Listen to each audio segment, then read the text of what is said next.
Hey guys, today I want to talk to you a little bit about one of the more common problems that people have and what we can do as spine surgeons to help. I'm going to talk specifically about two surgeries that are two of the most common surgeries that we do.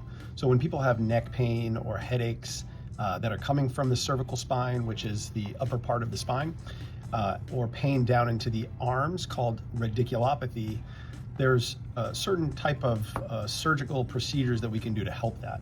So the first thing we would look at as surgeons is an MRI to make sure that there's no severe spinal cord compression. And obviously this is assuming patients have gone through sort of the normal physical therapy, maybe given it a little bit of time. A lot of times patients will come to me with either neck pain or neck pain with an MRI already. So if they don't have an MRI, generally we'll send them for an MRI. And if the MRI shows severe spinal cord compression, obviously that's kind of a different story and beyond what I want to talk about here. But I want to assume in this case that there is some kind of finding, like a disc herniation, that is pushing maybe on a nerve, but not quite on the spinal cord, or even in the spinal cord. This can be an appropriate surgery. The surgery that I'm referring to is an anterior, which is the front of the neck, cervical, which is the cervical spine, discectomy.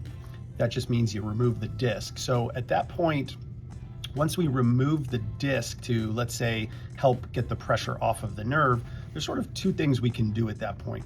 We can do either a fusion or a disc replacement.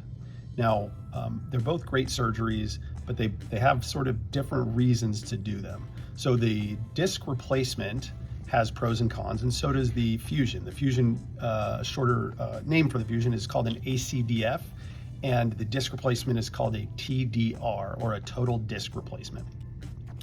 So in the case of a patient that has neck pain in the center of the neck, as well as headaches and arm symptoms, they may not be a good candidate for a disc replacement, because the theory is that as we're moving our necks around, or even not moving them, the pain is coming from something called the facet joint, and it's the motion of the facet joint that irritates a very small nerve. And if we stop that motion with a fusion, it can help with neck pain or headaches.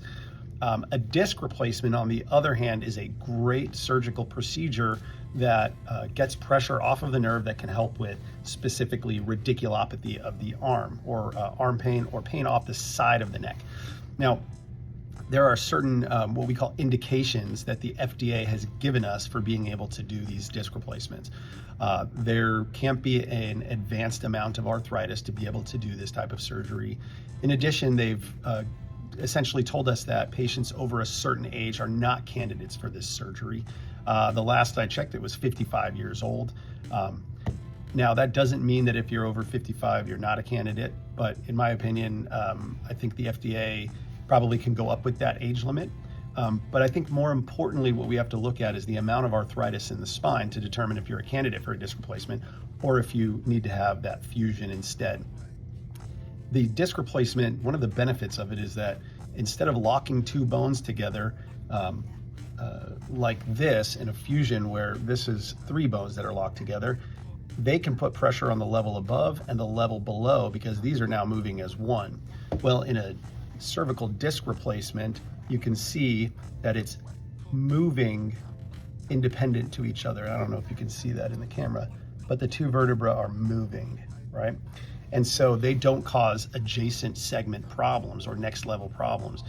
So when in a younger patient that has a lot of life left ahead of them, a disc replacement is a great option, as long as their pain pattern fits what a disc replacement can help.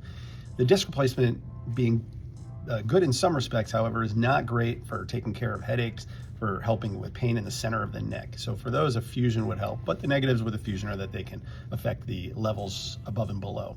So, in summary, both surgeries are very, very good surgeries. They just have to be really closely looked at for what type of surgery that you're a candidate for if you have any of these symptoms.